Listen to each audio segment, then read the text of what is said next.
السلام علیکم ویورز، کیسے ہیں آپ سب لوگ؟ امید ہے سبھی لوگ خیر خیریت سے ہوں گے۔ تو چلتے ہیں اپنے ناول کی اگلی قسط کی جانب۔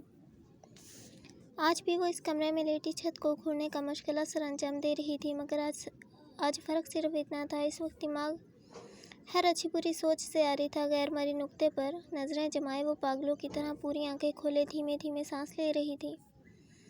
سمجھ نہیں آ رہا تھا اپنی ایسی حالت پر ماتم کرے بھی کیسے۔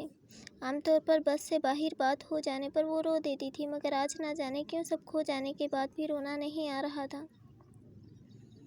وہ کوشش کر رہی تھی کہ وہ روئے، اپنا سب کچھ چھن جانے کا ماتم کرے، مگر شاید آنسو سوکھ گئے تھے، یا پھر وہ یقین نہیں کر پا رہی تھی کہ ایک دن کے اندر اندر اس کے ساتھ کیسے کیا ہو گیا۔ کیسی ہو بیٹا؟ دروازہ کھول۔ نگین اس کے کمرے میں داخل ہوئی۔ آج اس نے کھانا نہیں کھایا تھا۔ نیم اندھیرے کمرے میں قبرستان جیسی خاموشی پھیلی تھی۔ چند پلوں کے لیے تو نگین کا بھی دل دہل کر رہ گیا۔ کھانا کھا لو۔ کھانے کی ٹرے کو سائڈ ٹیبل پر رکھ وہ اس کے برابر آ بیٹھی۔ ہاتھ بڑھا کر ٹمپریچر چیک کیا۔ وجود میں روزمرہ سے زیادہ حرارت تھی۔ ہمیں کھانا نہیں کھانا۔ وہ منہ سے کوئی الفاظ بھی ادا کرنا نہیں چاہتی تھی، مگر چونکہ اس وقت اس کے سامنے نگین تھی تو اسے اخلاقیات نبھاتے ہوئے منع کرنا پڑا۔ ایسے تو کام نہیں چلے گا بیٹا، آپ کو پہلے ہی بخار ہے، اگر آپ کھانا کھا کر دوا نہیں لیں گی تو بیمار پڑ جائیں گی، اور اگر آپ بیمار پڑ گئیں تو فرغام سارے گھر کو سر پر اٹھا لے گا۔ فرغام شاہ کے نام پر ہی اس کا دماغ زلزلوں کی زد میں آ گیا۔ نگین نے سہارا دے کر زبردستی اس سے کھڑا کیا۔ ماہی نے شکوہ کناں نظر ان کی طرف ڈالی، جو اب کھانے کی ٹرے کو اپنی جھولی میں رکھ کر اس کی نظروں کو خود پر مرکوز دیکھ رہی تھی۔ جانتی ہوں آج تمہیں بہت شکایت ہو رہی ہے اپنی قسمت سے، فرغام سے اور باقی سب سے بھی، مگر زندگی میں بعض اوقات کچھ ایسے لمحات آتے ہیں جب ہمیں لگتا ہے ہم اپنا سب کچھ ہار گئے، اور ایسا ہوتا بھی ہے، لیکن اگر اللہ تعالیٰ ہم سے کچھ چھین لیتا ہے تو اسے بدلے میں بہترین سے نوازتا ہے۔ آج وہ اسے کھانا کھلانے کے ساتھ ساتھ سمجھا کر کوئی ایک فیصلہ کرنے کی صلاح دینے آئی تھی۔ چھوٹا سا نوالا بنا کر اس کی طرف بڑھایا، جسے وہ خاموشی سے منہ میں لے کر چبانے لگی، لیکن سماعت پوری طرح نگین کی باتوں پر مرکوز کر رکھی تھی۔ میں بھی تمہاری طرح یتیم ہوں۔ یہ ایک طرح سے مائی کے لیے حیرت زدہ انکشاف تھا۔ میرے ماں باپ بھی بچپن میں ہی گزر گئے تھے، صرف ایک بھائی میرا اپنا ہے۔ میری اور میرے بھائی کی پرورش میری دادی والوں نے کی ہے۔ میرے بھی چھوٹے چھوٹے بہت خواب تھے۔ جانتی تھی یتیموں کے خواب کبھی پورے نہیں ہوتے، مگر مجھے اپنے جھوٹے خوابوں میں جینا اچھا لگتا تھا، جہاں سب مجھ سے پیار کرتے تھے، میں کھل کر ہنستی، کھلکھلاتی، خود سے باتیں کرتی۔ میرے خوابوں کی دنیا کا ایک الگ اپنا ہی جہاں تھا، جہاں شادی بیاہ جیسے لفظ کی کوئی جگہ ہی نہیں تھی۔ پھر اچانک دادی والوں نے میرا رشتہ فرغام سائیں کے بابا سے طے کر دیا۔ نئے جذبات سے میرا دل بھی آشناس ہوا۔ نئے خواب لے کر میں اس شاہ حویلی میں آ گئی۔ شادی کی پہلی رات مجھے معلوم ہوا میر سائیں پہلے سے شادی شدہ ہیں، ان کا ایک بیٹا بھی ہے۔ وہ اپنی پہلی بیوی سے بہت پیار کرتے تھے۔ مجھ سے ان کی شادی صرف ضرورت کے تحت اور خاندان کی ضد کے باعث ہوئی۔ سارے خوابوں کا محل اس وقت چکنا چور ہو گیا۔ فرغام بھی خاموش رہتا۔ میں جتنا اس سے بات کرنے کی کوشش کرتی، اپنے نصیبوں سے جتنا سمجھوتا کرنے کی کوشش کرتی، اتنا ہی منہ کے بل گرتی۔ شاہ خاندان کے اصول و ضوابط میں بچپن اور لڑکپن ایک ساتھ کہیں گم ہو گیا تھا۔ ان دنوں مجھے ایسا لگا جیسے میرا سب کچھ کھو گیا۔ میرے پاس شاید اب خوشی کی کوئی وجہ نہیں بچی تھی۔ اپنی زندگی اور وجود دونوں ہی بے معنی لگنے لگا۔ لیکن پھر میری زندگی میں ارحام آیا، میرا بیٹا، اور جب میں نے اسے اپنے ہاتھوں میں اٹھایا تب مجھے میرے جینے کی ہر وجہ مل گئی۔ وہ میری ہنسی خوشی بن گیا۔ آہستہ آہستہ فرغام بھی مجھے سمجھ آتا گیا۔ وہ کسی سے زیادہ گھلنا ملنا پسند نہیں کرتا تھا۔ وہ مجھے ماں نہیں پکارتا تھا، مگر میری ماں جیسی عزت کرتا تھا۔ ظاہر نہیں کرتا، مگر ماں کی طرح میرا خیال رکھتا ہے۔ اب میں ہر حال میں خوش رہتی ہوں، کیونکہ میرے 2 بچے میرے ساتھ ہیں، اور بچوں کی خوشی سے بڑھ کر اس دنیا کی کوئی خوشی نہیں ہے۔ ہاں، مگر زندگی میں شوہر کی محبت بھی بہت اہمیت رکھتی ہے۔ وہ کچھ توقف کے لیے رکی، ایک نظر ماہی کے حیران پریشان چہرے کی طرف دیکھا، جو شاید کچھ وقت کے لیے اپنا دکھ بھول گئی تھی۔ میں فرغام کی طرفداری نہیں کروں گی، کیونکہ میں جانتی ہوں کہیں نہ کہیں وہ غلط ہے، مگر جتنا میں اسے جانتی ہوں اس کا انداز غلط ہو سکتا ہے، مگر ارادہ اور نیت غلط نہیں ہے۔ وہ کسی انسان کی زندگی میں بلا وجہ مداخلت نہیں کرتا، بلکہ وہ تو کسی دوسرے انسان کو اپنی زندگی میں شامل ہونے کی بھی اجازت اتنی آسانی سے نہیں دیتا۔ لیکن وہ تمہیں اپنی زندگی میں شامل کرنا چاہتا ہے، مطلب صاف ہے، تم اس کے لیے بہت خاص ہو۔ جذبات کے اظہار میں وہ بہت کچا ہے،